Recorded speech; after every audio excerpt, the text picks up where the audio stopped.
আসসালামু আলাইকুম everyone, welcome back to my channel. আমার আজকের রেসিপি শীতের সবজি দিয়ে বাটাবাটি বা ব্লেন্ডারের ঝামেলা ছাড়াই হাতে মাখানো 4 রকমের ভর্তা। শীতের দিনে গরম গরম ভাতের সাথে ভর্তা খেতে আমার কিন্তু খুবই ভালো লাগে। কার কার ভালো লাগে প্লিজ কমেন্ট করে কিন্তু জানাবেন। বাঙালি মেয়েরা কিন্তু একটু ভর্তা বেশি পছন্দ করে, আর ভর্তা অনেকেই পছন্দ করলেও বাটাবাটি বা ব্লেন্ডারের ঝামেলার কারণে কিন্তু করতে চায় না। তাছাড়া দেখতে দেখতে শীত কিন্তু চলে আসছে, আর এখন কিন্তু বাজারে প্রচুর পরিমাণ সবজি পাওয়া যায়। আর আজকে আমি শীতের সবজি দিয়ে কিন্তু ভর্তার রেসিপিটা শেয়ার করছি। ভর্তা প্রিয় যারা আছেন তাদের কাছে আশা করছি আমার আজকের রেসিপি খুবই ভালো লাগবে আর সহজও লাগবে। তাহলে চলুন আর কথা না বাড়িয়ে ভিডিওতে একটা লাইক দিয়ে চ্যানেলটাকে সাবস্ক্রাইব করে শুরু করি আজকের নতুন রেসিপি। ভর্তাটা তৈরি করার জন্য কিছু সবজি নিয়েছি। আমি এখানে অনেক রকমেরই সবজি নিয়েছি, আর সবজিগুলো কেটে ধুয়ে পরিষ্কার করে নিয়েছি। আচ্ছা, যে সবজিগুলো দিয়ে আমি ভর্তাটা তৈরি করব, আমি ফুলকপি নিয়েছি, বরবটি নিয়েছি, বেগুন নিয়েছি, শিম নিয়েছি আর আলু নিয়েছি, সেই সাথে পটলও নিয়েছি।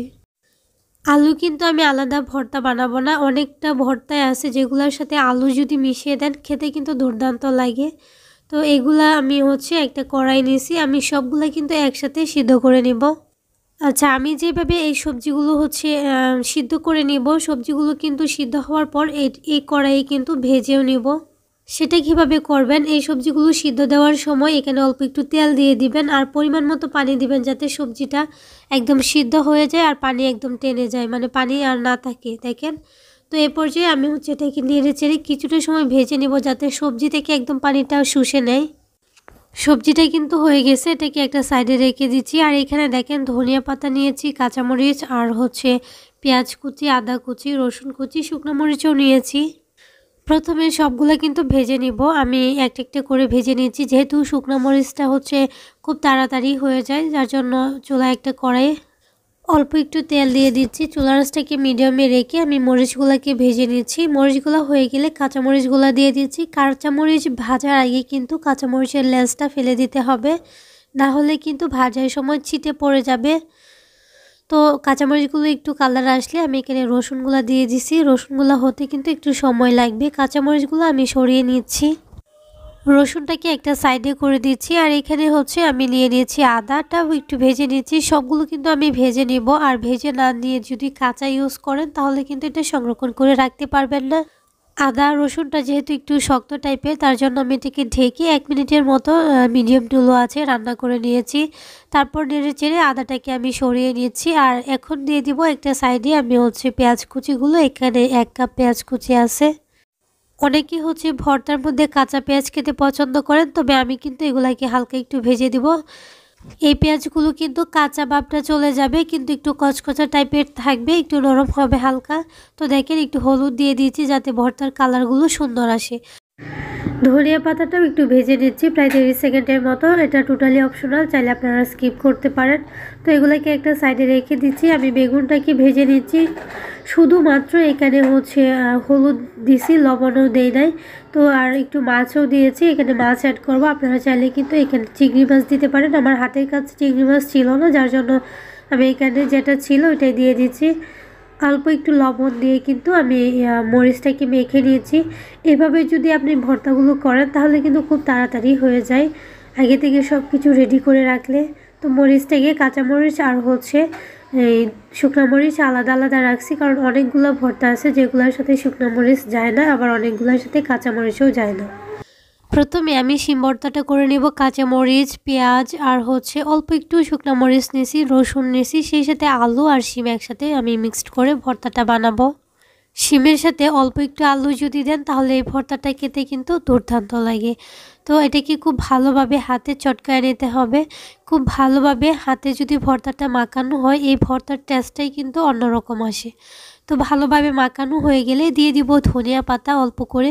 যেহেতু এই ভর্তাটা আমি সংরক্ষণ করব, একসাথে শেষ করা যাবে না, তার জন্য সব কিছু ভেজে দিয়েছি। ভর্তাটা মাখানো হয়ে গেলে কিন্তু এখানে সরষের তেল দিয়ে আবারও খুব ভালোভাবে মেখে নিচ্ছি। একটা ভর্তা কিন্তু একদম রেডি হয়ে গেছে। আচ্ছা, দ্বিতীয় নম্বর ভর্তাটা করব। এখানে ফুলকপিটা ভালোভাবে আবারও আমি একটু চটকায় নিয়েছি, আলু নিয়েছি 1 পিস, আর কাঁচামরিচ, একটু শুকনো মরিচ, পেঁয়াজ, ধনিয়া পাতা, ডিম। আচ্ছা, ডিম এখানে অর্ধেকটা নেওয়ার কারণ হচ্ছে আমি একটা ডিম সিদ্ধ করছি ফুলকপির সাথে দেওয়ার জন্য, পরে ভাবলাম আরেকটা ভর্তা আছে ওইটার সাথে দিলে হয়তোবা অনেক বেশি টেস্টি হবে, যার জন্য অর্ধেকটা দিছি। সবগুলো ভালোভাবে মেশানো হয়ে গেলে এখানে দিয়ে দিচ্ছি সরষে তেল। ব্যাস তৈরি হয়ে গেল ফুলকপি আলুর ডিমের একটা ভর্তা। আর এই ভর্তাটা খেতে কিন্তু মাশাআল্লাহ অনেক বেশি মজা হয়েছিল। আর এখন আমি তৈরি করব বেগুন ভর্তা। বেগুনের সাথে আমি মাছ আর বরবটিটা অ্যাড করব। এখানে মাছটা নিয়েছি আমি, কাঁটাটা ছাড়িয়ে অল্প একটু দিয়ে দিচ্ছি রসুন আর হচ্ছে আদা। এই বরবটিটা এত বেশি সিদ্ধ হয়েছে যে হাত দিয়ে কিন্তু একদম চটকানো যায়। আমি সবগুলোকে খুব ভালোভাবে একসাথে মেখে নিয়েছি। তো ভর্তাটাকে মাখানো হয়ে গেলে এখানে দিয়ে দিব ধনিয়া পাতা আর সরষের তেল, দিয়ে আবারও কিছুটা সময় খুব ভালোভাবে মেখে নেব। আর এই ভর্তাটা খেতে মাশাআল্লাহ অনেক বেশি টেস্টি হয়েছিল। এখানে লবণও দিয়ে দিয়েছি স্বাদ মতো। তো ভর্তাটা কিন্তু একদম রেডি হয়েছে, এটাকে একটা সাইডে আমি রেখে দিচ্ছি। আর এদিকে হচ্ছে আমি আরেকটা ভর্তা রেডি করে নিয়েছি। আমি এখানে কাঁচামরিচ, পেঁয়াজ আর হচ্ছে শুকনো মরিচ দিয়েছি। তার মধ্যে বাকি যে অর্ধেকটা ডিম ছিল ওইটা দিয়ে দিচ্ছি। পটল দিয়েছি আর পটলটাকে আমি ভালোভাবে চিপে নিয়েছি যাতে করে পানি না থাকে। দিয়ে দিচ্ছি ডিমটা আর হচ্ছে আলু, আর সবগুলো কিন্তু একসাথে ভালোভাবে মেখে নিব। তারপর হচ্ছে ধনিয়া পাতা আর সর্ষের তেল দিয়ে ভালোভাবে মেখে নিলেই কিন্তু হয়ে যাবে ভর্তা।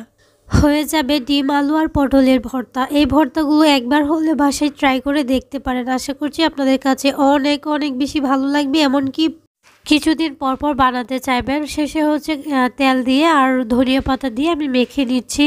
সবগুলো ভর্তা কিন্তু একদম রেডি হয়ে গেছে। আর ভর্তার লুকটা দেখে নিশ্চয়ই আপনাদের বোঝার আর বাকি নাই যে কতটা টেস্টি হতে পারে। অনেক বেশি মজা হয়েছিল, একবার হলে বাসায় ট্রাই করে দেখতে পারেন।